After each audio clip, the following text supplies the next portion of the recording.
Meus irmãos, boa noite.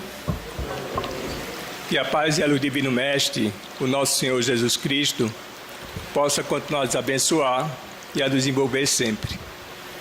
Sejam todos bem-vindos ao Centro Espírita Manuel Quintão. Que todos nós possamos continuar com essa vibração positiva que há aqui nesse momento, para que tenhamos a oportunidade de sairmos daqui bem mais esclarecidos do que quando aqui chegamos. É preciso que nós entendamos que são momentos como esse que fazem uma grande diferença em nossas vidas. E, na verdade, não é por acaso que nós estamos aqui. O nosso Pai Celestial, Ele tem sempre um objetivo para que nós possamos alcançar. E por isso é que a doutrina espírita tem sido essa luz em nossas vidas, para que tenhamos a certeza que mais essa experiência que nós estamos a ter nesse momento, ela é de infinita bondade em nossas vidas. E isso porque, intimamente, nós já temos conhecimento da dificuldade que ainda nos envolve, que ainda limita as nossas ações, ainda dificulta que nós vivamos de forma plena, no contexto atual que nós encontramos, o que a própria espiritualidade, a própria vida, ela está nos proporcionando. E, na verdade, parece ser tudo muito simples. Mas é como nós falamos na maioria das vezes, quando nós estamos no nosso grupo de estudo. Falar é fácil. Difícil é nós colocarmos em prática no momento que se faz necessário uma tomada de decisão.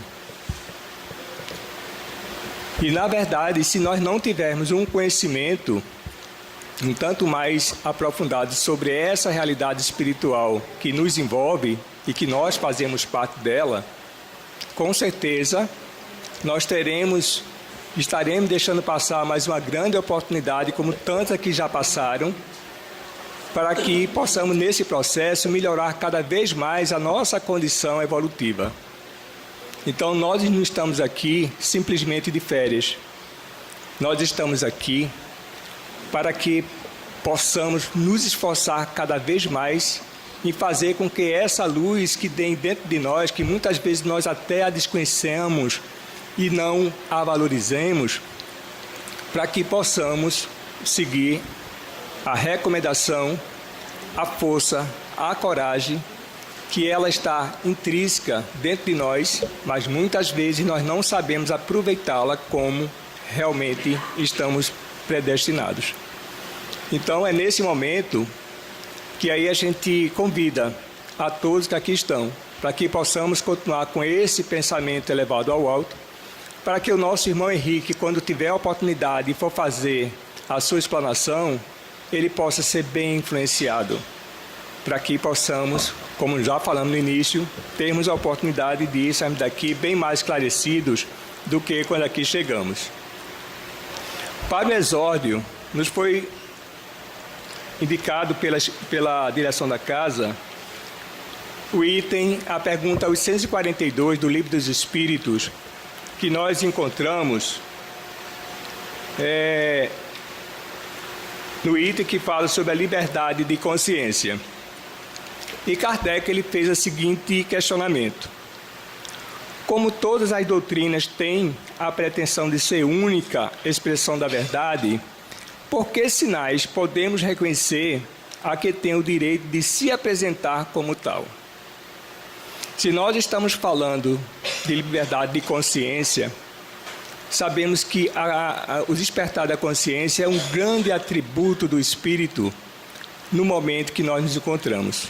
Porque para que nós pudéssemos chegar a esse estágio, isso significa que há muito tempo que nós estamos na estrada da vida e as nossas experiências, os nossos acertos, os nossos desacertos, é que contribuem para que hoje nós já tenhamos em mente e saber o que é o certo e o que é o errado. Mesmo sabendo o que é o certo e o que é errado, mas a gente volta a dizer, as tentações são muitas. Então, por isso que a gente tem que ter um suporte. É por isso que a gente tem que sair da nossa fase de ignorância, uma vez que tudo que nós fizermos ou deixarmos de fazer, há uma consequência. Não só para nós mesmos, como também para aqueles que estão comungando conosco a nossa vivência no momento. Então, por isso que se faz de grande importância, mesmo que já estejamos a valorizar o bem, mas que nós procuremos, a nível doutrinário, buscar um entendimento que venha nos fazer com que a nossa razão, a nossa fé, ela não seja cega, mas tomando como parâmetro um ponto seguro, de acordo com as orientações do nosso Mestre Jesus e a espiritualidade amiga. Então, quando Kardec fez esse questionamento, a resposta que os espíritos superiores deram naquele momento foi a seguinte: essa será a que produza mais homens de bem e menos hipócritas. Quer dizer, que pratiquem a lei de amor, que pratiquem a lei de caridade na sua maior pureza e na sua aplicação mais ampla. Por esse sinal, olha só, por esse sinal, reconhecereis que uma doutrina é boa, pois toda doutrina que tiver por consequência semear a desunião e estabelecer divisões, e as divisões entre os filhos de Deus, só pode ser falsa e perniciosa. Tem mais algo para que a gente possa dizer sobre essa particularidade? Quem são os principais responsáveis pelas nossas escolhas? Somos nós. Quem arcará com as consequências, as benesses? Somos nós. Agora, para isso, para a gente não só sentir que essa orientação doutrinária é boa, que nos faça justamente a visualizar um parâmetro mais harmonioso, mais amoroso, isso tem um fator também que aí a gente não pode desprezar, que é nos conhecermos.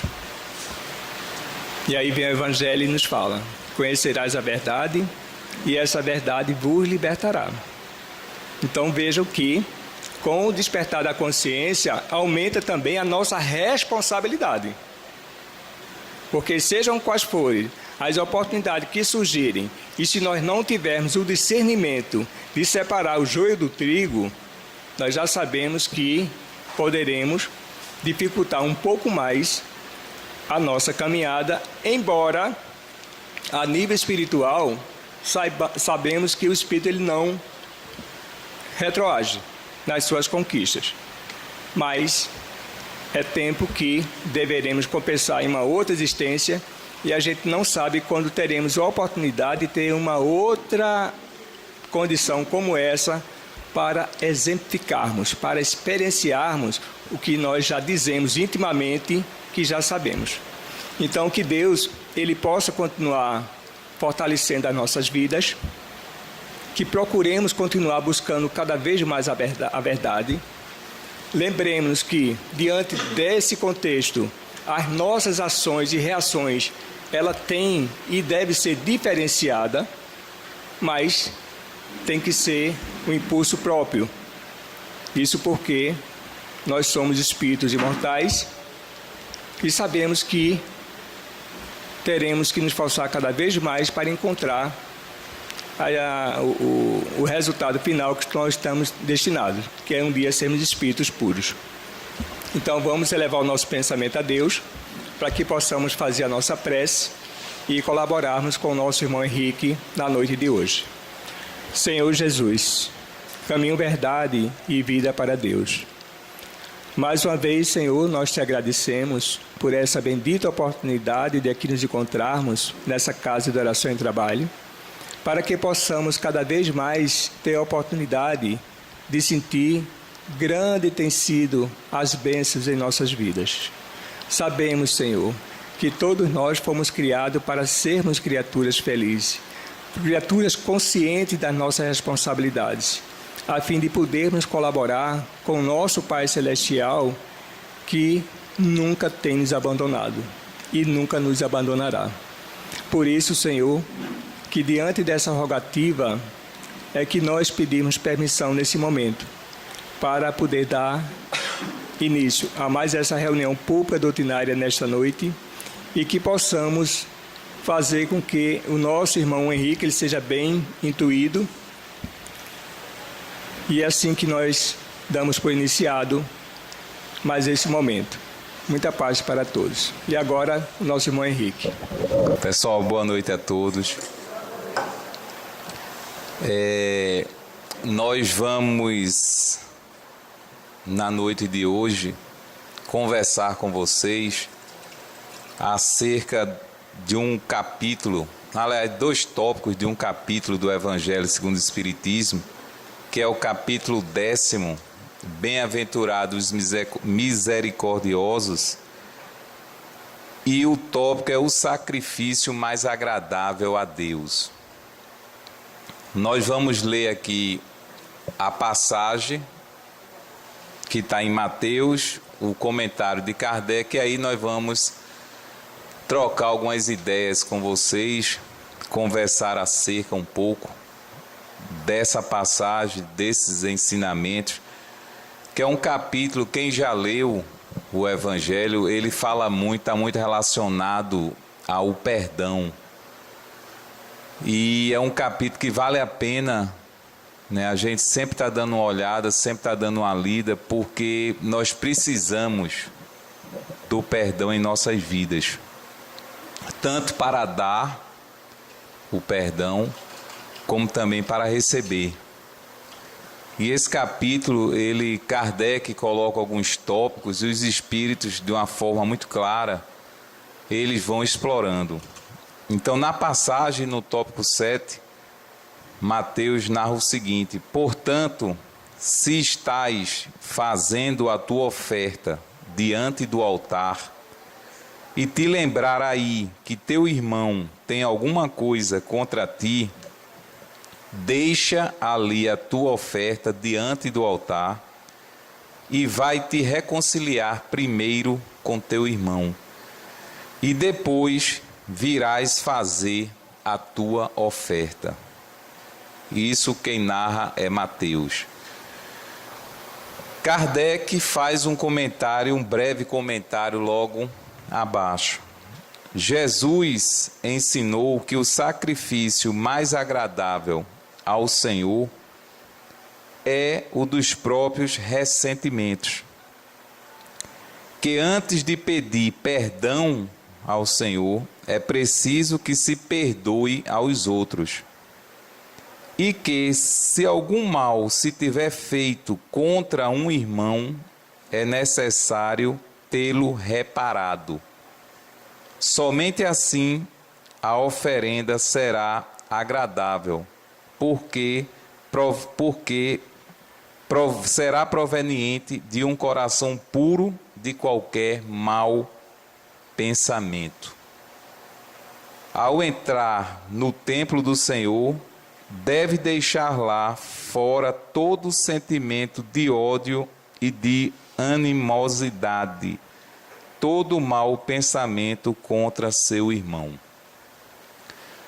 Esse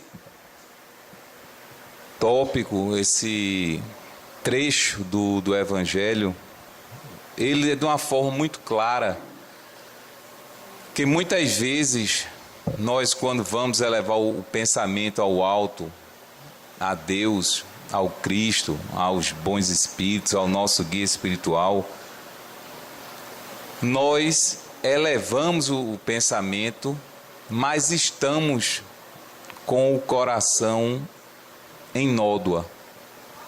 Estamos com sentimentos contrários ao amor, à caridade, ao bem. E pedimos muitas vezes a Deus que nos perdoe pelos nossos erros, que todos nós aqui cometemos erros. Não tem ninguém aqui que não cometa erros, uns em maior grau, outros em menores. Mas todos nós ainda cometemos erros. E quando vamos orar a Deus, nós pedimos perdão pelos nossos erros, pelas nossas falhas, por aquilo que dissemos que não deveríamos ter dito, mas o nosso coração está muitas vezes carregado com sentimentos que torna a nossa vida, o nosso caminhar muito mais pesado. No entanto, pedimos a Deus que nos perdoe. Mas o que Ele espera de nós, nas palavras do Cristo, é que da mesma forma que nós pedimos a Deus que nos perdoe, nós possamos perdoar ou pedir perdão àqueles a quem ofendemos ou fomos ofendidos e não perdoamos. E carregamos esse sentimento ao longo dos anos e muitas vezes esse sentimento adoece. A pessoa vai alimentando aquele ódio contra A, B ou C, porque ouviu tal coisa, porque a pessoa comentou dele, e nós percebemos muito isso recentemente agora nessas eleições, e ficamos até estarrecidos com aquilo que ouvimos, que vemos através das mídias sociais, a agressividade de uns para com outros, por não pensar da mesma forma, né? Por um pensar de uma forma, o outro pensa da outra forma, mas não houve o respeito entre as pessoas, a agressão de pessoas dizer, se você votar em fulano, deixe de falar comigo, porque quem vota é isso, aquilo, outro. Quer dizer, uma intolerância. E, por incrível que pareça, isso chegou até aos arraiais também dos espíritas, né? De pessoas tomarem partido, porque a pessoa coloca uma opinião e o outro acha que a opinião certa é a dele e o outro não tem direito a pensar. Não tem direito a pensar diferente. Porque nós somos iguais exatamente porque somos diferentes. Eu tenho o meu livre-arbítrio, eu tenho minha consciência, eu sou livre para pensar, como vocês são livres também para pensarem. Mas as pessoas entraram num conflito de ódio, de revolta, de violência, que no domingo da eleição, Manuel Quintão chegou a pedir que não gastássemos energias com isso, que não iria ser salutar, que orássemos a Deus para aquele que fosse presidir o país, que fosse presidir com as das melhores das intenções, independente de quem fosse. Mas as pessoas se exaltaram, as pessoas se agrediram, as pessoas entravam na mídia social do outro e descascava, quer dizer, o respeito desapareceu. E aí nós trazemos para a nossa reflexão aqui, e pegamos aqui um trecho que achamos interessante. Temos outros trechos aqui que vamos refletir, só no intuito de refletir mesmo, que cada um tem seu livre-arbítrio, cada um tem sua consciência, cada um responde por si. Mas tem alguns trechos que é interessante a gente parar para poder refletir um pouco e colocar a carapuça para as nossas cabeças. Pegamos uma passagem que diz o seguinte: não adianta considerarmos-nos cristãos, aceitar seus princípios, se não houver o esforço para vivenciar esses ensinos no dia a dia. Se não houver uma melhoria de sentimentos, pensamentos e ações, se não houver a transformação para uma pessoa melhor. Nos fez lembrar, há uns 4, 5 anos atrás, no final do ano, um dos nossos dirigentes espirituais, no final de uma reunião, chegou e disse o seguinte: cada um pergunte a si próprio o que está fazendo com os conhecimentos que estão recebendo da doutrina dos espíritos? Estão se tornando melhores? Interrogação. E mandou cada um dos médiuns ali presente, eu me encontrava presente, fazer essa reflexão. E essa reflexão nós colocamos aqui para todos nós. Qual é o proveito que estamos tendo aqui com o conhecimento que estamos adquirindo na doutrina dos espíritos? Eu estou me tornando melhor ou não? Eu entrei na doutrina, mas será que a doutrina entrou em mim? São perguntas, são questionamentos que nós devemos fazer no nosso dia a dia.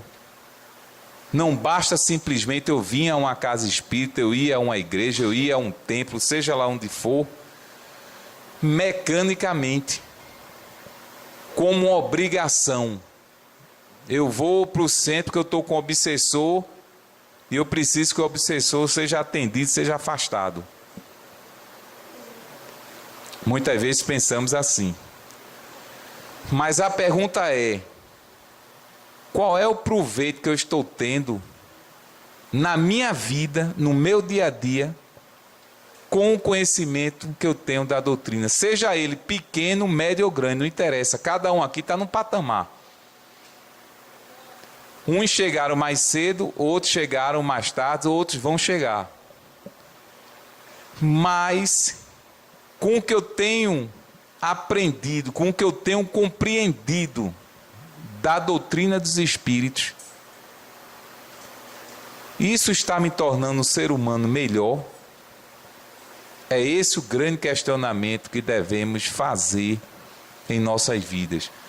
Se eu continuo da mesma forma, se eu não mudo a minha forma de pensar, de agir, eu estou marcando passo. Então precisamos fazer essa reflexão e colocar no nosso dia a dia. Se eu aprendi com os ensinamentos do Cristo, que é remédio para toda doença moral do ser humano, independente da crença,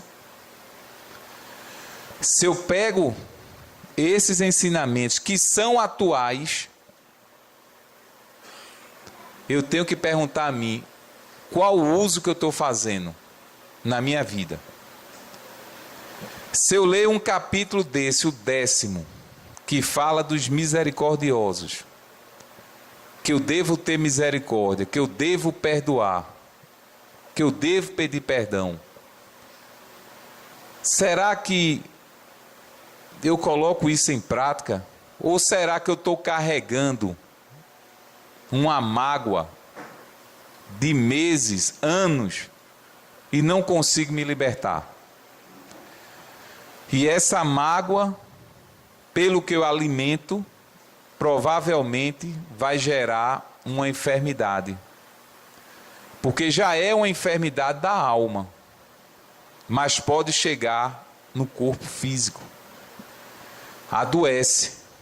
Já contamos fatos aqui reais de pessoas que tiveram sentimento de ódio, que adoeceram do coração.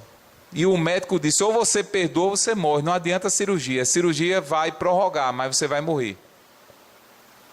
E a pessoa, depois que perdoou, livrou-se até da cirurgia. Então isso é um fato que é real e é palpável. A pessoa adoece pelo sentimento de ódio que tenha, pela mágoa que guarda, pelo rancor, e vai alimentando isso. E muitas vezes a outra pessoa que você está odiando não está nem pensando em você, mas você alimentando aquele sentimento. Então, quando nós lemos um capítulo como esse, que recomendamos a todos lerem, é exatamente para que possamos ter uma atitude inteligente e saber que o perdão que nós poderemos praticar vai nos libertar, muitas vezes, de uma mazela, de uma doença, de uma paz interior que eu não consigo ter, porque meu coração vive numa tormenta. Uma pessoa que odeia não tem paz. Uma pessoa que odeia, uma pessoa que tem ódio, uma pessoa que persegue, ela vive em conflito. Ela não consegue ter paz. Ela não consegue deitar a cabeça de noite e ter um sono tranquilo. Porque ela alimenta esse sentimento. Aí o Cristo vem com a outra proposta. Perdoa, não só 7, mas 70 vezes, 7 vezes. Não é que a pessoa vá contar os 490 perdão que vai ter que dar. Não é isso. Você vai andar com a agenda anotando quantos perdões você já deu. Mas ele quer dizer que o perdão, ele não tem limite. E quando fala no perdão, também ele quer dizer que o seu coração bate diferente com a pessoa que você ama, com a pessoa que você não tem simpatia. Mas o perdoar é você não desejar mal àquela pessoa que muitas vezes lhe deseja. Você não alimenta aquilo. Você pode não ter a simpatia com ela como ela não tem por você. Mas você não vai estar alimentando aquele sentimento. Que Deus a abençoe, que Jesus a ilumine. Eu vou ver minha vida. Porque muitas vezes as pessoas, gratuitamente, elas têm uma aversão por você, sem você nunca ter feito mal. Mas elas olham para você e dizem: eu não vou com a cara de fulano, eu não vou com a cara de Beltrano, gratuitamente. Mas nós sabemos que muitas vezes essa antipatia tem uma causa anterior. Simplesmente houve um reencontro. Mas a causa às vezes está lá atrás. Ou pode também ocorrer da faixa que você vibra não ser a faixa que o outro vibre. Então, é da natureza, os afins se atraem. Como não há essa similitude, há muitas vezes antipatia. Mas nós não podemos alimentar esse sentimento de mágoa, de vingança contra o outro. Ainda mais com o conhecimento que nós hoje temos. Sabemos das consequências. Se eu não consigo me libertar nessa existência de alguma mágoa que eu tenha com relação a alguém, se eu alimentar isso, possa ser que quando eu desencarne e o outro desencarne, continue da mesma forma. O que são essas obsessões? Foram mágoas, foram circunstâncias que não houve o perdão. Nós traímos a boa-fé, enganamos, ludibriamos, o outro foi prejudicado, mas não perdoou. Reencarnamos, muitas vezes ele não reencarnou, ou ela, ou reencarnou, e nos encontramos na vida. Porque a lei diz o seguinte: aonde está o devedor, está o credor. Então nos reencontramos e aí criamos as antipatias gratuitamente, as dificuldades de relacionamento. Encontramos pessoas que temos dificuldade de nos relacionar, mas a doutrina espírita, ela faz com que tenhamos um olhar diferenciado. Eu não posso permanecer o mesmo. Eu não posso fazer de conta que tudo aquilo que eu já aprendi, eu não sei como agir. Eu sei. Eu sei o que é uma consequência de perdoar, de pedir perdão, quando estiver errado também. Mas preferir muitas vezes nos afastar da pessoa a quem ofendemos ou fomos ofendidos, E em vez de criarmos uma ponte, criamos um muro. E aí o nosso relacionamento fica complicado, fica difícil. Nós nos retraímos, não movemos o mínimo esforço para poder chegar ao outro e reconhecer um erro, que isso é sinal de grandeza da alma. Não é dizer, é um ser fraco. Pelo contrário, uma criatura que reconhece um erro e vai até o outro e pede perdão pelo erro que cometeu, isso é sinal de grandeza da alma. Não é de pequenez. É a pessoa reconhecer as suas limitações, fazer o esforço para domar o seu orgulho, que não é fácil. Vencer o orgulho é uma das maiores lutas que o espírito encontra aqui na Terra. E você, no entanto, chegar ao outro e pedir perdão pelo erro que você cometeu. Isso é uma virtude. Isso é uma grandeza da alma. Não é motivo para nos envergonharmos, pelo contrário. Então, que possamos fazer essa reflexão, trazer para cada um e perguntar a si mesmo: eu estou me tornando um ser humano melhor com o conhecimento que eu tenho hoje? Quais são os meus pontos fracos? Aonde eu ainda falho? Aonde o menor toque me derruba? E precisamos ter esse autoconhecimento, como diz um autor americano, Vernon Howard, que ele diz que a coragem autêntica é você dizer a si mesmo aquilo que não quer ouvir.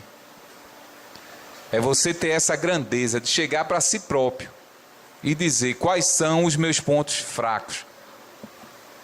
Aonde eu ainda continuo falhando. Aonde eu continuo errando. E você identificar em você próprio e procurar fazer o bom combate. Por isso que o Cristo, ele já dizia há mais de 2000 anos que nós vemos um argueiro, um cisco no olho do próximo, não vemos o argueiro em nossos olhos.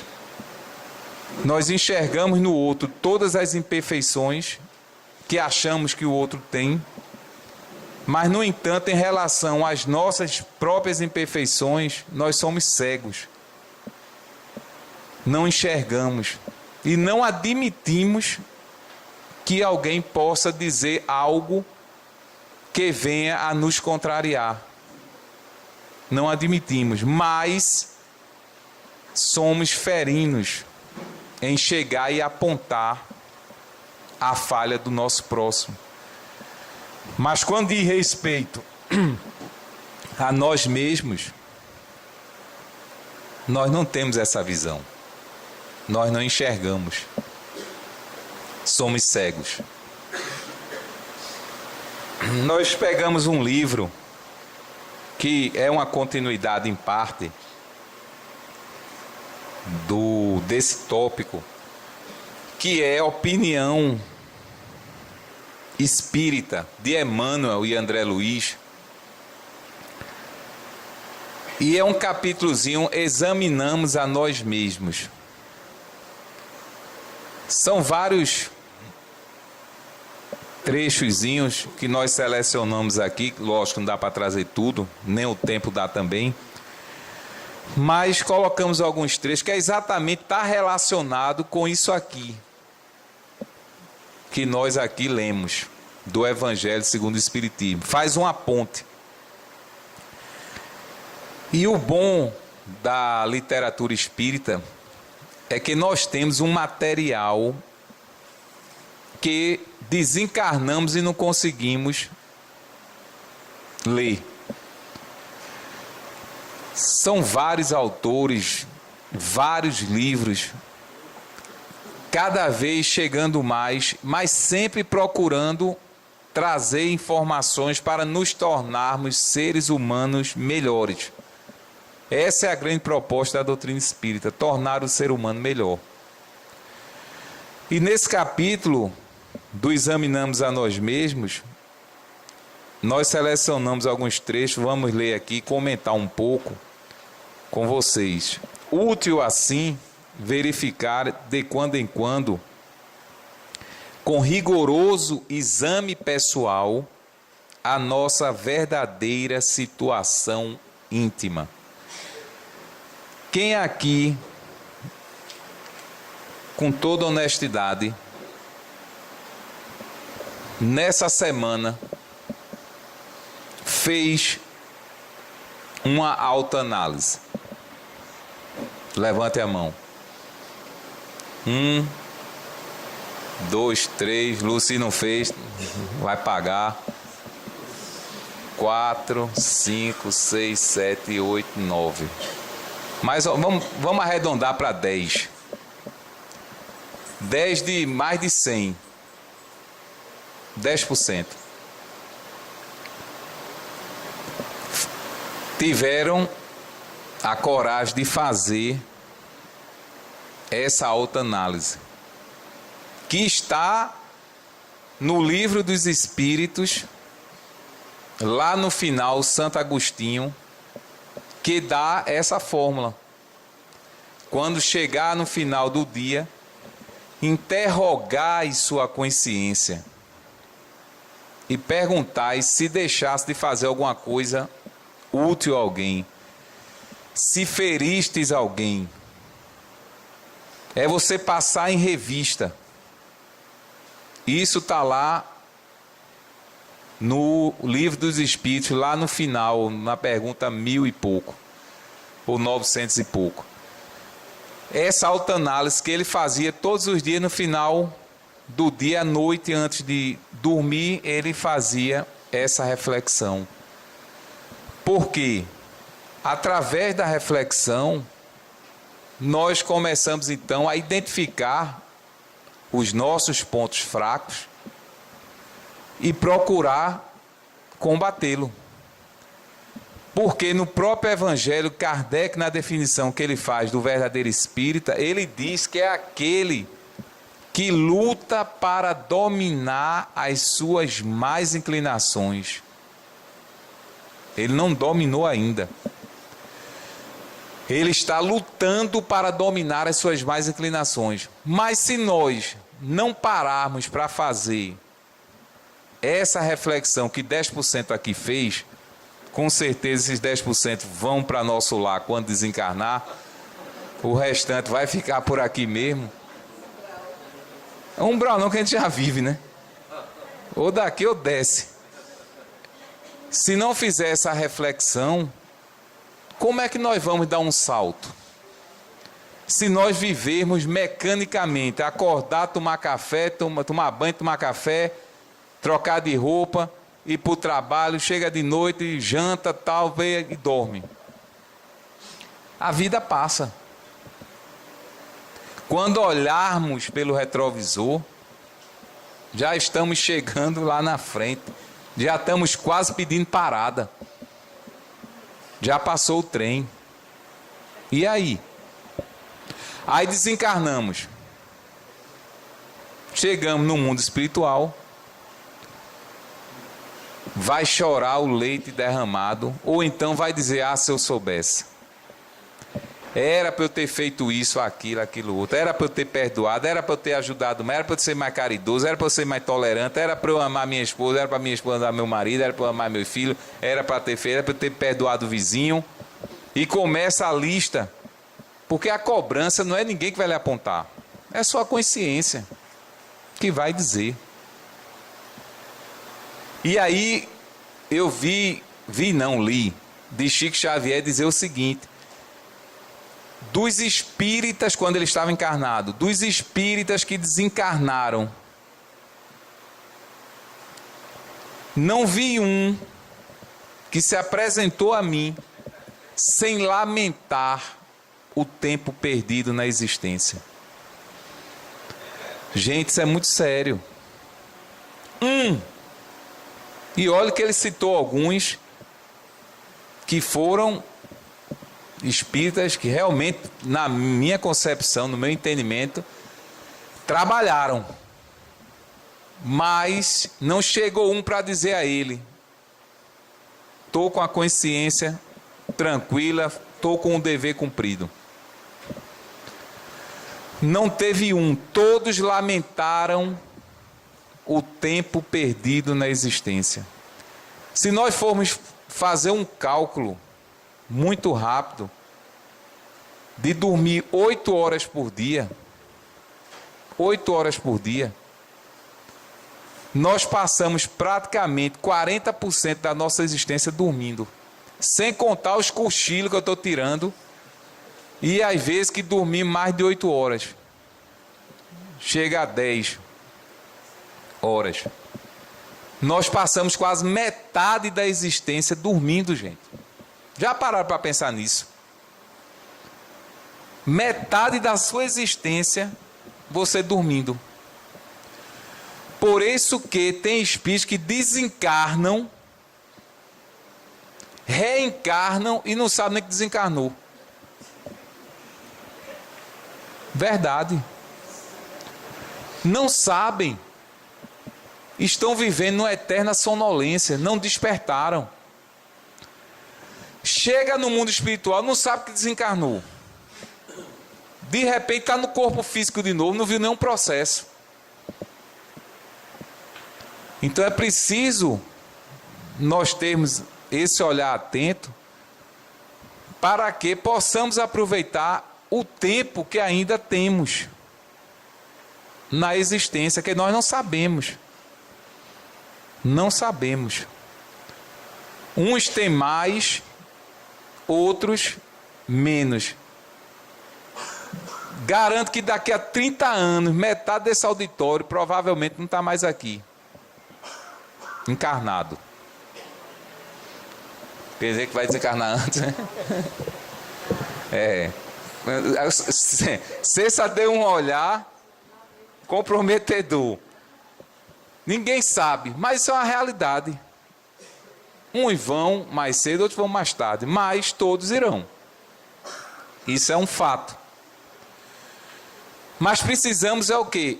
No tempo que temos, aproveitar da melhor forma possível. Procurarmos sermos úteis. Nos movimentar. Tem gente que lamenta a vida toda. Porque minha vida, porque eu vivo numa depressão, eu sou muito depressivo, sou muito depressiva, mas o que é que você faz para sair desse quadro? É ficar em cima de uma cama, em cima de uma cadeira, como dizia, né, o Raul Seixas, vai ficar com a boca escancarada, cheia de dente, esperando a morte chegar, quando tem dente. Quando não, vai ser um dente mesmo, com a chapa, né? Então, vai ficar esperando, movimente-se, seja útil, faça algo em benefício do próximo. Muitas vezes o que está faltando em nossa vida é a alegria do outro. Aí nos falta alegria porque nós não saímos de dentro de nós. Queremos receber, mas não queremos dar. Não queremos doar. Só queremos que venha a nós o vosso reino, nada. Então precisamos refletir quantas depressões não podiam ser combatidas com um trabalho no bem, com uma boa leitura. Mas a pessoa prefere ir para cima de uma cama ou ir para ficar dentro de uma cadeira ou trancado num quarto. Chico Xavier dizia: se você tiver sem ter o que fazer, pega uma vassoura e vá varrer. Lave uma roupa. Ocupe sua mente.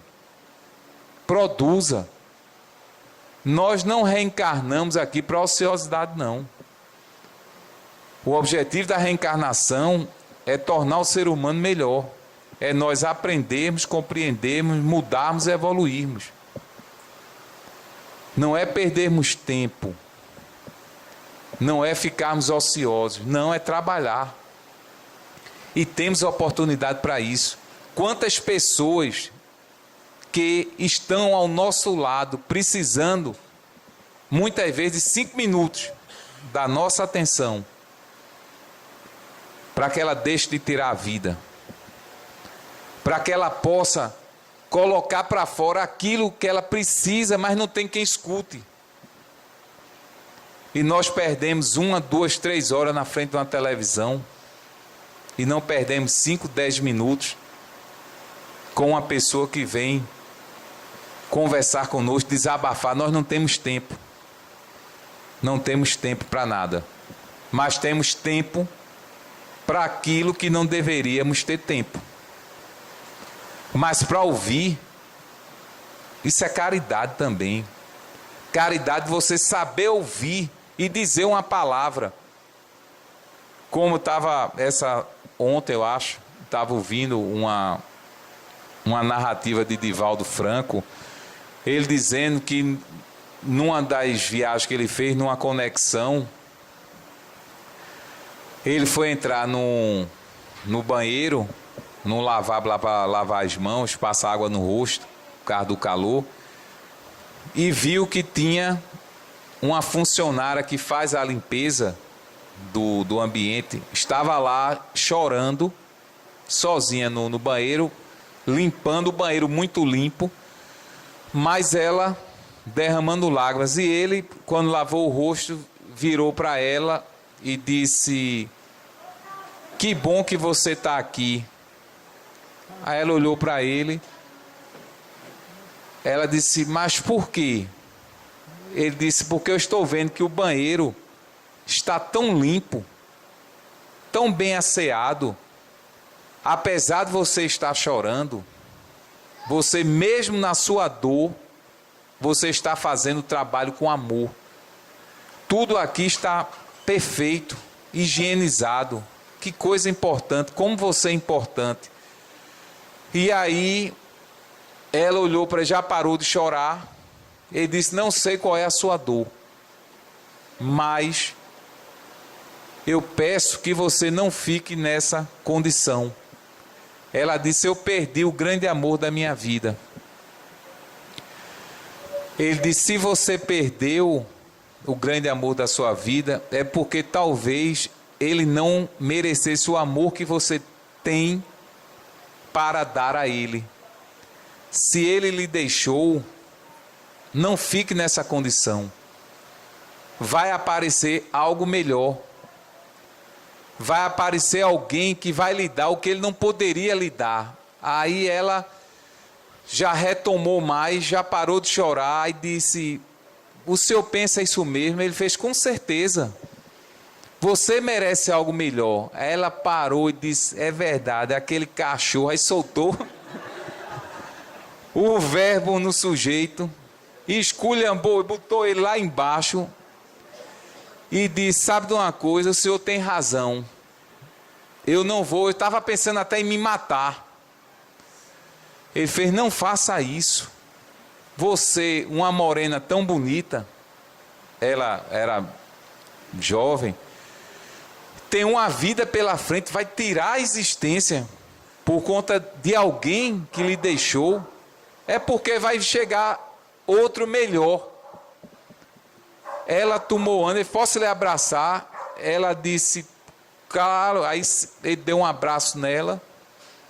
Conclusão, ele disse: ficaram amigos, trocaram zap, e a última notícia que ele teve dela foi que ela casou e já está com 2 filhos.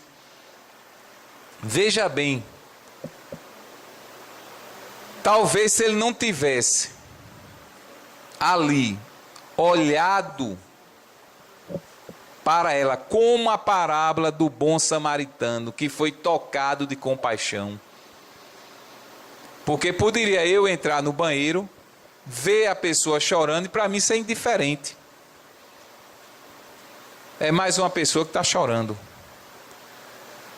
Mas não, ele olhou e viu ali um ser humano precisando de um apoio. E em 10, 15 minutos ele mudou a vida da pessoa. Teve a caridade de ouvir. Teve o sentimento de envolvê-la.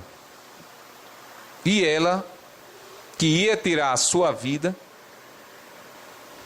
não tirou, encontrou outro, casou, teve filho, está vivendo. Ele não foi indiferente à dor do outro. Como também, numa outra vez, ele estava, se não me engano, foi na África, lá num hotel, que ele foi dar uma conferência, e quando ele chegou no hotel, ia ter uma festa, um evento, e ele foi convidado a ir ao evento. Ele não queria ir, mas foi convidado. A pessoa insistiu muito, porque tinha que estar a presença dele, porque ele ia falar lá, tal, não sei o quê, e ele foi. Quando ele chegou no local, ele disse que um local da alta sociedade, tudo cheio de pompa, tudo cheio de protocolo, aquela coisa toda. Aí ele disse que quando estava entrando lá, ele viu que Joana de Ângeles, que é o seu guia espiritual, se apresentou a ele e mandou que ele abraçasse um garçom que era um preto, retinto mesmo. Aí ele olhou e disse: mas abraçar, sem mais nem menos? Ela disse: você vai ter que abraçar ele. Ele disse: eu não, mas como é que eu vou abraçar? Vão pensar o quê? Eu chegar pro garçom e dar um abraço?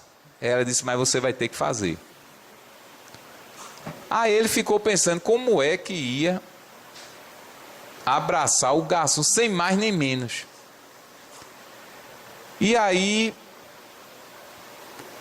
começou a festa, ele sentou lá na mesa tal, e o garçom foi servir aonde ele estava.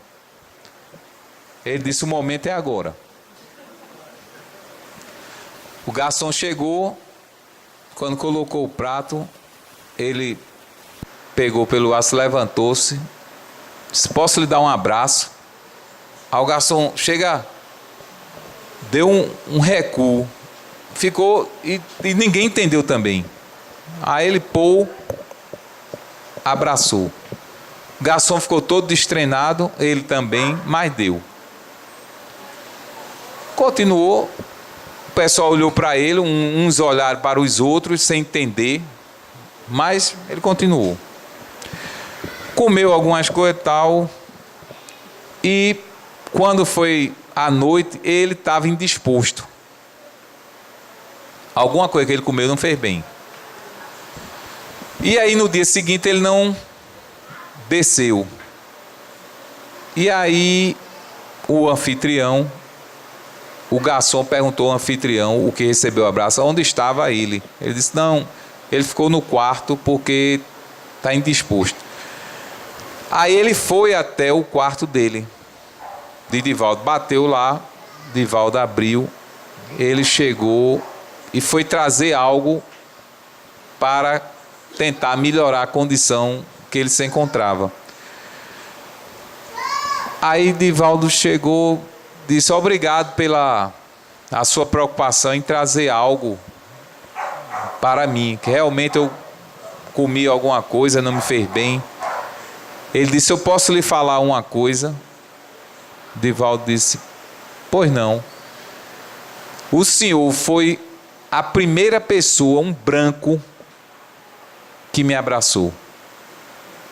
Eu digo ao senhor, eu estava para tirar a minha vida, porque eu estou com a doença e não estava mais suportando. Eu tenho família e estava pensando seriamente em tirar a minha vida. Mas depois do abraço que o Senhor me deu, que eu vi que eu era um ser humano, eu não vou mais cometer esse crime. Aí Divaldo disse que se emocionou, abraçou ele de novo, os dois choraram. E Divaldo chegou e disse: eu queria lhe presentear com um livro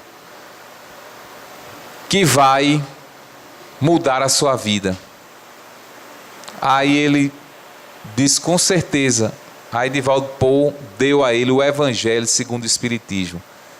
Joana de Ângeles se apresentou e disse o seguinte: esse nosso irmão será um dos propagandores da doutrina dos espíritos aqui na África.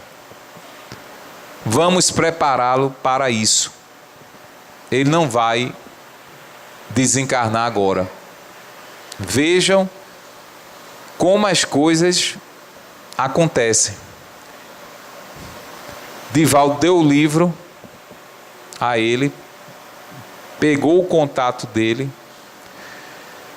e começou então a se comunicar com ele. E hoje ele fundou na África um núcleo espírita baseado na codificação de Allan Kardec, na África. Está vivo até hoje. Observem como, muitas vezes, um abraço, um gesto de atenção pode salvar uma vida. Coisa tão simples. Mas se nós não tivermos essa compaixão, vai ser mais um que está chorando, vai ser mais um que está nos servindo. E precisamos compreender que todos nós somos filhos de Deus, independente da condição social. Se hoje estamos numa condição e tem alguém abaixo, amanhã nós poderemos estar embaixo e ter alguém acima. A evolução se dá de várias formas. O aprendizado do espírito se dá de diversas maneiras. Então precisamos desenvolver a compaixão para, na condição em que estivermos, possamos dar o melhor de nós. Possamos ter um olhar em relação ao próximo, saber que aquele próximo é o caminho mais próximo que eu tenho de chegar a Deus. Então, muitas vezes a pessoa quer salvar o mundo, mas os que estão dentro de casa não têm a menor atenção. Salvamos o mundo, queremos atender a todos, mas esquecemos daqueles que estão mais próximos de nós, que nos foi confiado, que temos um laço para com eles, que não foi por um acaso que constituímos uma família, não foi por um acaso que convivemos no agrupamento familiar. Tudo tem uma razão de ser, tudo tem uma causa anterior. Não é o acaso. Existem espíritos, sim, que reencarnam numa família que não tem ligação com a família. Existe. Está na literatura. São espíritos que muitas vezes pedem que renasçam num lar onde tem um pai e uma mãe equilibrados, para que possam ajudá-lo no seu desequilíbrio. E muitas vezes é concedido. Mas a partir daquele nascimento, você pode criar um novo vínculo. Existem essas nuances. A doutrina espírita, ela fala de uma forma muito clara, mas nós não temos o conhecimento total, os meandros, muitas vezes, que ocorrem, que escapa a nossa percepção e a nossa compreensão. Até porque nós não temos cabeça para isso ainda. Nos é revelado aquilo que a nossa condição, a nossa compreensão é capaz de suportar.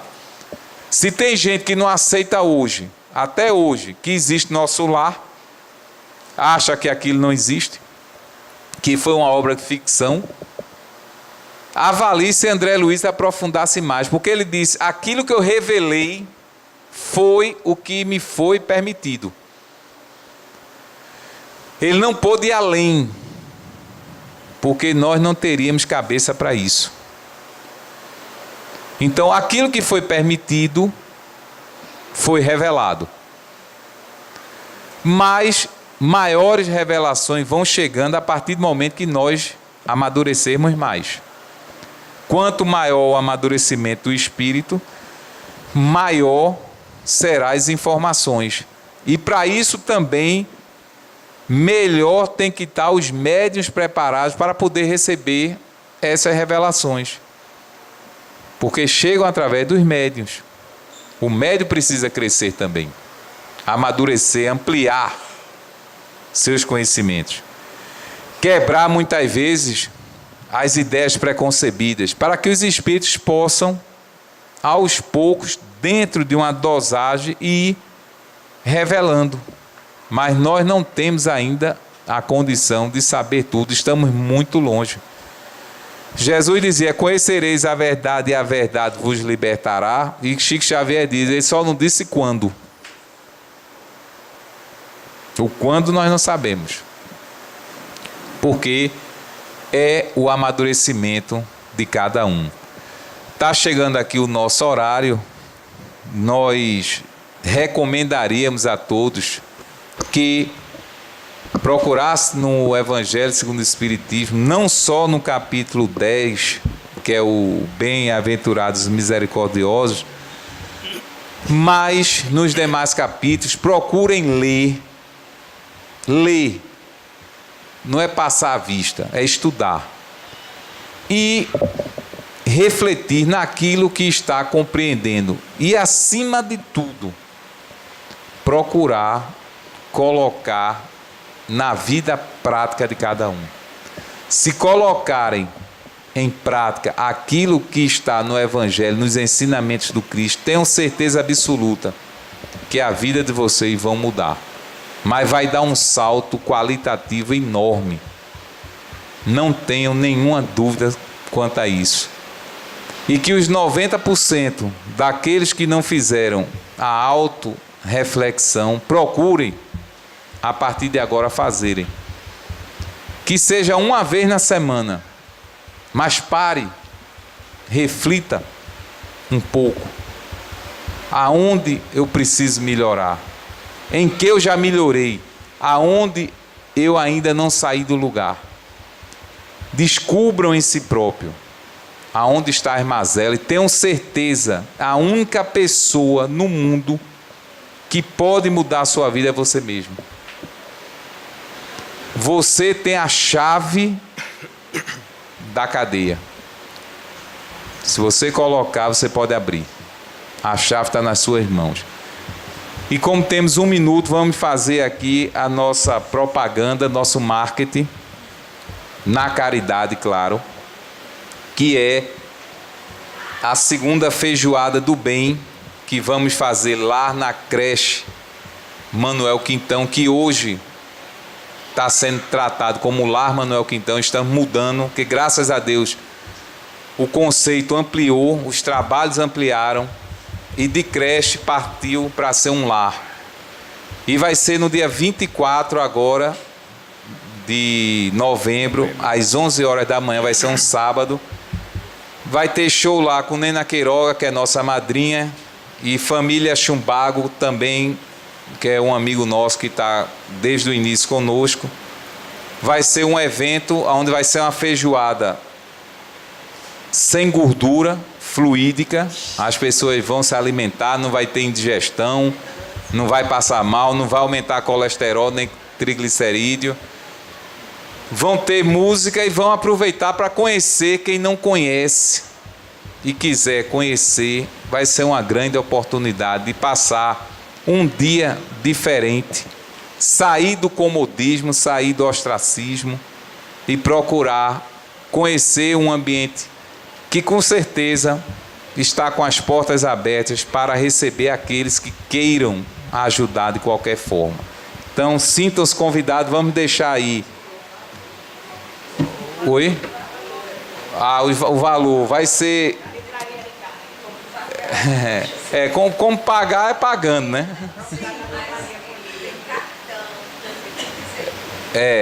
Vai estar na livraria aqui com Lilian, é R$50, paga como quiser, como puder, da forma que achar melhor. Vai ser o quê? 5 de 10. não tem problema. Na verdade, toda a renda vai ser revertida para ajudar nos pagamentos de final de ano, que tudo é dobrado. Como não temos ajuda de governo, de prefeitura, de nada, pedindo a um, pedindo a outro, levando pessoas e assim vai, mas está indo, graças a Deus. Então convidamos a todos a participarem dessa feijoada nesse sábado, dia 24, a partir das 11 horas, com show, boa música, boa comida e conhecer lá o projeto, que é uma extensão daqui do Centro Espírita Manuel Quintão, que tem Manuel Quintão como o nosso patrono.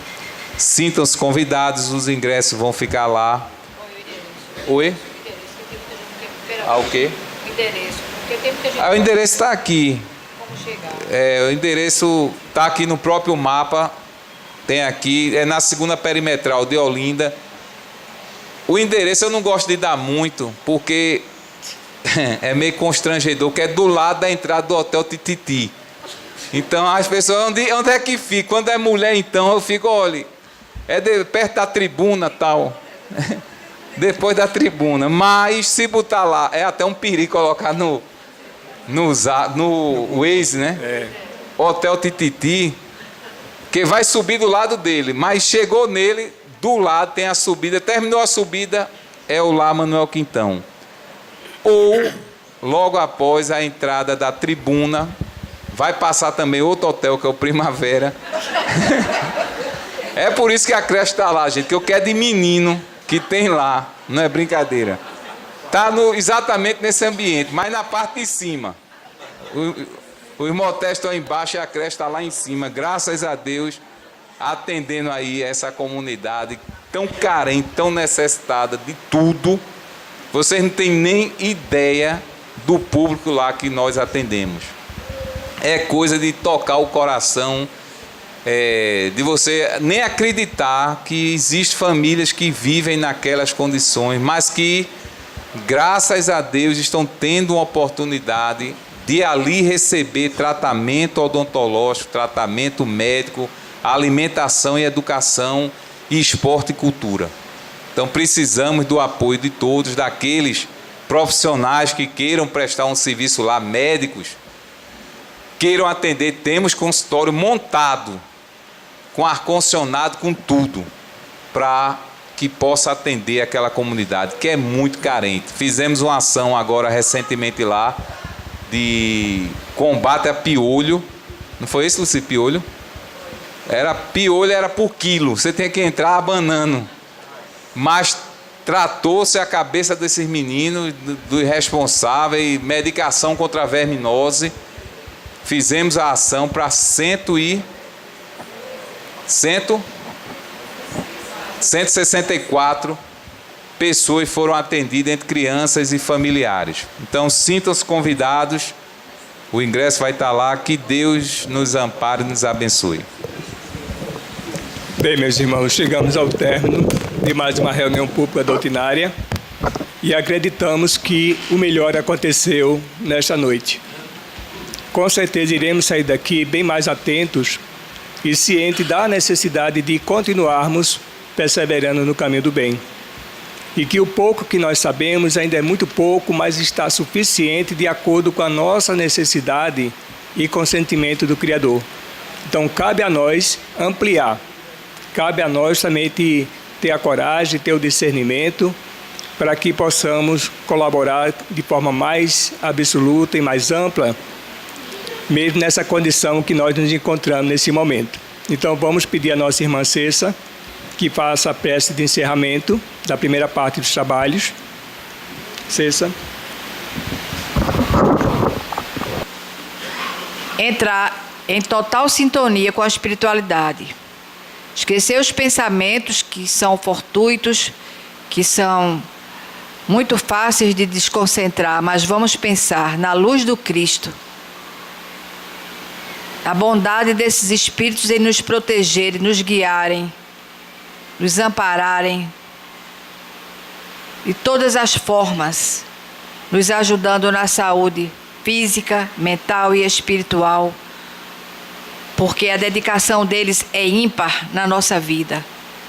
Através do Mestre Jesus, com a direção da casa de Manuel Quintão, que foi o grande coordenador da mediunidade de Chico Xavier no início dos seus 17 anos de idade.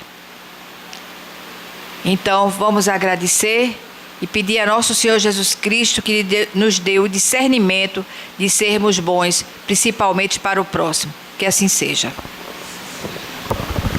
E sendo assim, damos concluída a primeira parte dos trabalhos e que possamos continuar nesta sintonia para a continuidade dos trabalhos que já estão em andamento. Que Deus nos ampare, nos abençoe e ilumine sempre. Muita paz para todos e muito obrigado.